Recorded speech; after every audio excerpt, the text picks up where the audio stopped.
मित्रों, परम पूज्य गुरुदेव परम वंदनीय माता जी की दिव्य उपस्थिति को साक्षी मानते हुए माँ गायत्री के पावन मंत्र के साथ में अपनी बात को आरंभ करना चाहता हूँ।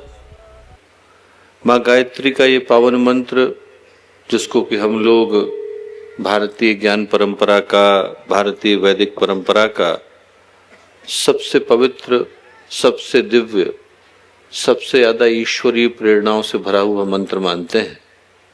इस गायत्री के मंत्र की एक अद्भुत विशेषता यह है कि हर व्यक्ति को स्मरण दिलाता है कि मनुष्य का जीवन हम लोगों को मिला किस उद्देश्य के लिए। आप याद करके देखिए कि जब पूरी भगवत गीता समाप्त होती है तो जो अंतिम शब्द अर्जुन के मुंह से निकलते हैं उसमें वो भगवान कृष्ण को ये कहते हैं, स्मृतिर्लब्धा मोह नष्टो, कि हे प्रभु आपका धन्यवाद, आपने मुझे याद दिलाया कि मैं कौन हूं। ये नहीं कहते कि आपने मुझे नया ज्ञान दिया, ज्ञान योग सिखाया, कर्म योग सिखाया, भक्ति योग सिखाया, ना। कहते ये हैं कि स्मृतिर्लब्धा मोह नष्टो, मोह नष्ट हुआ और मुझे याद आया कि मैं कौन हूं। जो गायत्री का मंत्र है, इसका उद्देश्य एक ही कि हर व्यक्ति को वो स्मरण आ जाए जो उसके जीवन का मूल उद्देश्य, मूल स्वरूप, मूल प्रतिष्ठा है। और जैसे ही जीवन अपने स्वर्णिम स्वरूप में हम लोगों के सामने प्रकट होता है, वैसे ही जीवन की दिशा बदल जाती है। गुरुदेव ने कहा कि एक देवी देवता को मानने वाले कुछ लोग होते हैं, दूसरे को मानने दूसरे वाले होते हैं।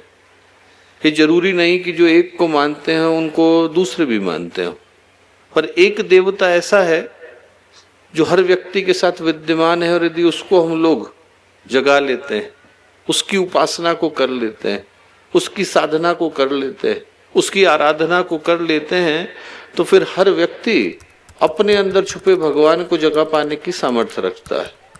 और उस देवता का नाम है आत्मदेव। हर व्यक्ति के अंदर छुपे हुए भगवान को जगाना। आज जब हम लोग नव चेतना जागरण के इस 108 कुंडी गायत्री महायज्ञ के अवसर पर यहाँ उपस्थित हैं, तो संकल्प एक ही है।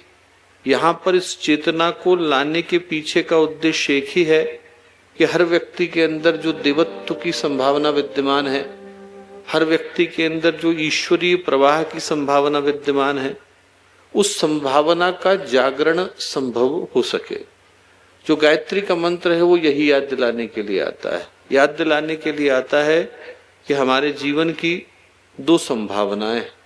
व्यक्ति यदि नीचे को गिरना शुरू करे तो उस व्यक्ति को गिरते गिरते अपराधी बनते, दुष्ट बनते, पापी बनते, पशु बनते, प्रेत बनते, पिशाच बनते वक्त लगता नहीं।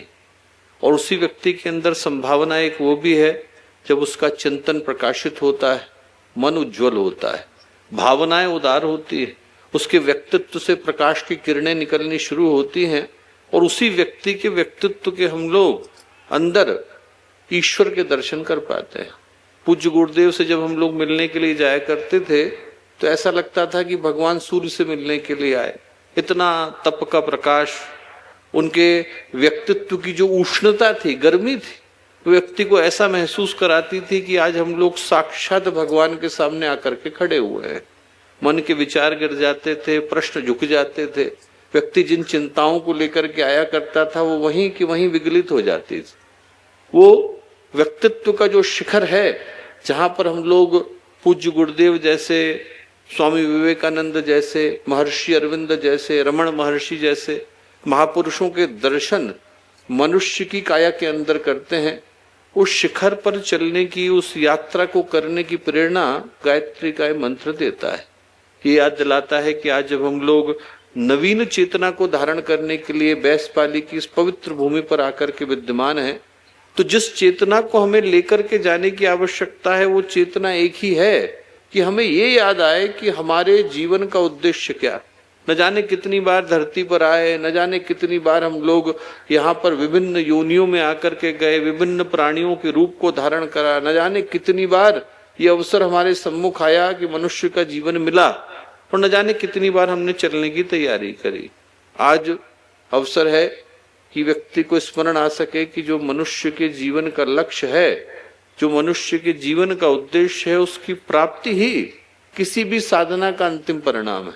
इसके अलावा हमारे जीवन का और कोई उद्देश्य नहीं कि हम ये स्मरण कर सकें कि हमारे जीवन का आधार क्या, हमारे अंदर का भगवान कौन, हमारे अंदर का देवता कौन और वो जागेगा कैसे। बाकी की सारी चीजें यदि व्यक्ति भूल जाए तो उनको दोबारा लौटाने की व्यवस्था होती है। आपके कागजात हैं, गुम जाएं कोई बात नहीं, दोबारा पा सकते हैं। आपका पैसा है, चला गया, दोबारा आप अर्जित कर सकते हैं। आपके पास कोई चीज थी जो गुम हो गई, चली गई, तो उसको आप खोया पाया में बताइए, पुलिस के पास रिपोर्ट कराइए, संभावना है कि आपको मिल जाएगी। पर जो जीवन का उद्देश्य है वो अकेला ऐसा है कि यदि एक बार व्यक्ति के हाथ से फिसल जाए तो उसको दोबारा पाने के लिए व्यक्ति को कई बार तो हजारों जन्मों की प्रतीक्षा करनी पड़ती है। कई बार व्यक्ति को न जाने कितना भटकना पड़ता है और तब जाकर मनुष्य के जीवन में वो संभावना आ पाती है। हमारे YouTube चैनल शांति कुंज वीडियो गायत्री परिवार को सब्सक्राइब करें एवं बेल आइकन जरूर दबाएं ताकि गायत्री परिवार की विभिन्न गतिविधियों की जानकारी आपको मिलती रहे।